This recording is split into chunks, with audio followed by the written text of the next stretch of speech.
छात्रों, आज हम एक नए शीर्षक को लेकर प्रस्तुत हुए हैं जिसका नाम है अव्यय।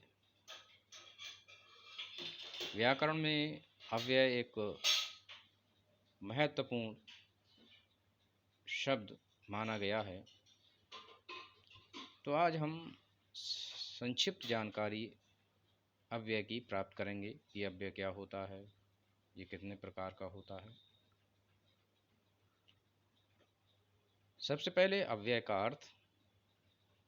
अव्यय का अर्थ है जो व्यय न हो, अर्थात अव्यय ऐसा शब्द है जो अपरिवर्तनशील होता है।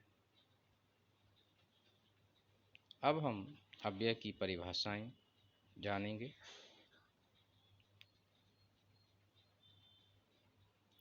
डॉक्टर वासुदेव नंदन प्रसाद के अनुसार अव्यय ऐसे शब्द को कहते हैं जिसके रूप में लिंग, वचन, पुरुष, कारक इत्यादि के कारण कोई विकार उत्पन्न नहीं होता।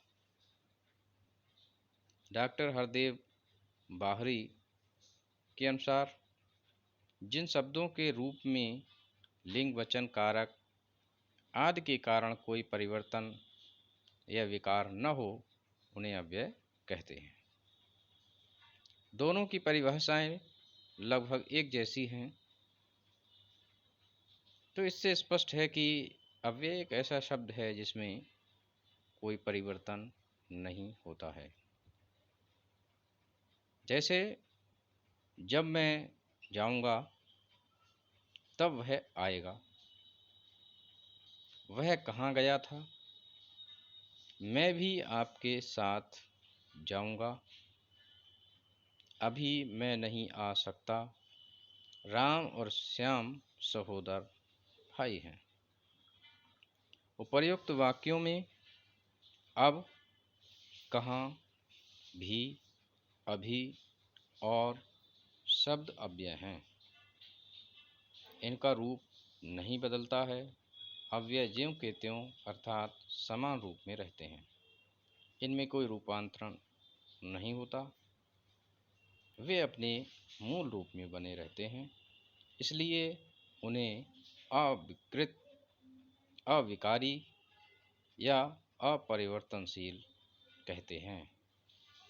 इसके बाद अब हम अव्यय के भेदों को जानेंगे कि अव्यय के कितने भेद होते हैं। तो अव्यय के भेद।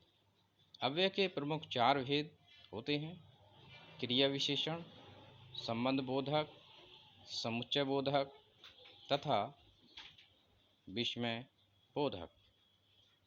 क्रिया विशेषण: जिस अव्यय से क्रिया विशेषण या अन्य क्रिया विशेषण की विशेषता प्रकट हो उसे क्रिया विशेषण अव्यय कहते हैं। जैसे राम धीरे धीरे पढ़ता है, आप कब आए, उसके पास अच्छी पुस्तकें पर्याप्त हैं, ये कल अवश्य आएगा। ऊपर के वाक्यों में धीरे धीरे, कब, पर्याप्त और अवश्य क्रिया विशेषण हैं। अब क्रिया विशेषण के भेद कितने होते हैं इसको हम जानने का प्रयास करेंगे। क्रिया विशेषण के भेद। रूप, प्रयोग और अर्थ के आधार पर क्रिया विशेषण अव्यय के अनेक भेद माने जाते हैं। रूप के आधार पर क्रिया विशेषण के 3 भेद होते हैं: मूल क्रिया विशेषण, यौगिक क्रिया विशेषण तथा कारण क्रिया विशेषण। प्रयोग के आधार पर क्रिया विशेषण के 3 भेद होते हैं: साधारण क्रिया विशेषण, संयोजक क्रिया विशेषण तथा अनुबंध क्रिया विशेषण। अर्थ के आधार पर क्रिया विशेषण 4 प्रकार के होते हैं: स्थानवाचक, कालवाचक, परिमाणवाचक तथा रीतिवाचक।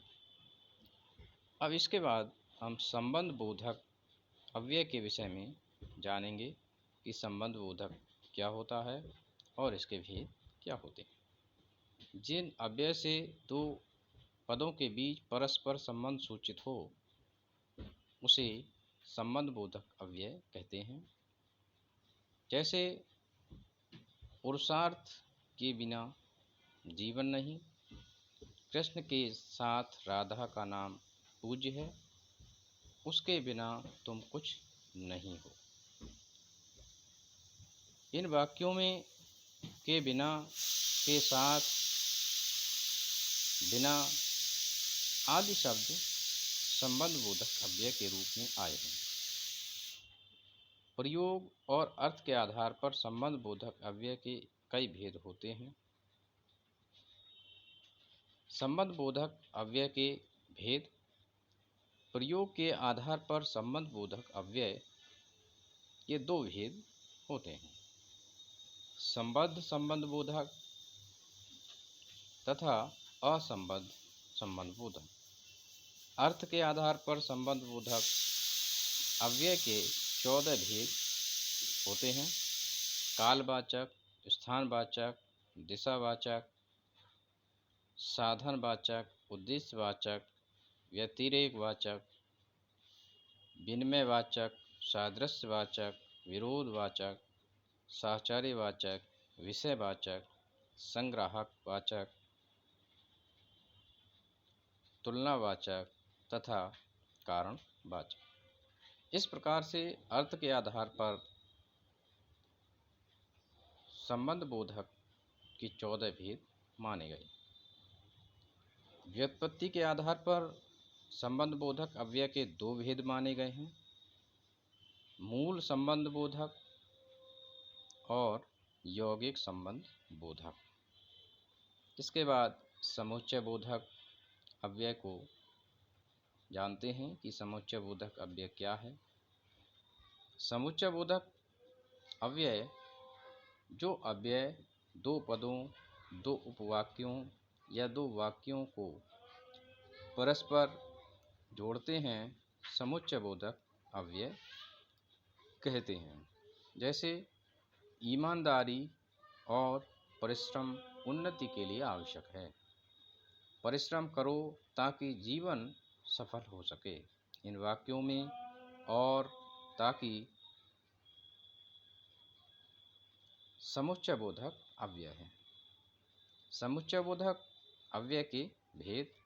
समुच्चय बोधक अव्यय के प्रमुख 2 भेद हैं, समानाधिकरण समुच्चय बोधक और व्याधिकरण समुच्चय बोधक।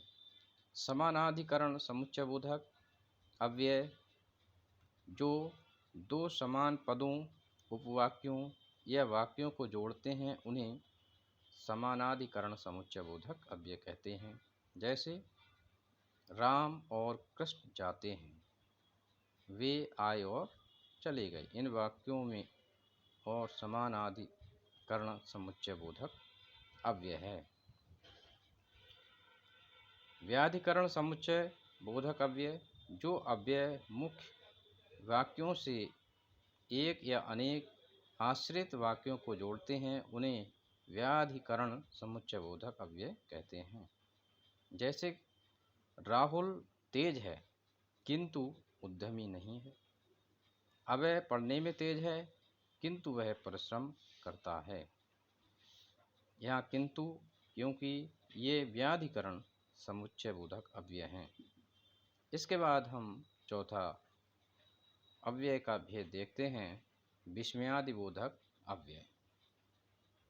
विस्मयादि बोधक अव्यय जो अव्यय हर्ष, उल्लास, शोक, दुख, घृणा आदि मनोभावों को सूचित करते हैं उन्हें विस्मयादि बोधक अव्यय कहते हैं। जैसे वाह क्या कहना, आह कितना सुंदर दृश्य है, छी छी कितना घृणित व्यवहार, ओह आप पर इतना दुख, अरे तुम्हें अक्ल नहीं। इन वाक्यों में वाह, आह, छी छी, ओह, अरे ये विविध मनोभावों को व्यक्त करते हैं, अतः ये सभी विस्मयादि बोधक अव्यय हैं। विस्मयादि बोधक अव्यय के भेद। विस्मयादि बोधक अव्यय के 8 प्रमुख भेद हैं। हर्षबोधक, विस्मयबोधक, शोकबोधक, तिरस्कारबोधक, भावबोधक, अनुमोदनबोधक, संबोधनबोधक तथा घृणाबोधक। तो इस प्रकार से छात्रों, आज हमने अव्यय की एक संक्षिप्त जानकारी प्राप्त की है और मैं समझता हूँ छात्रों कि आपने इसको निश्चित रूप से समझा होगा।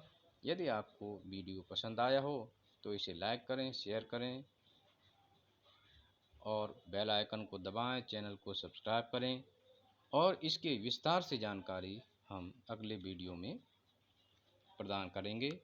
धन्यवाद छात्रों।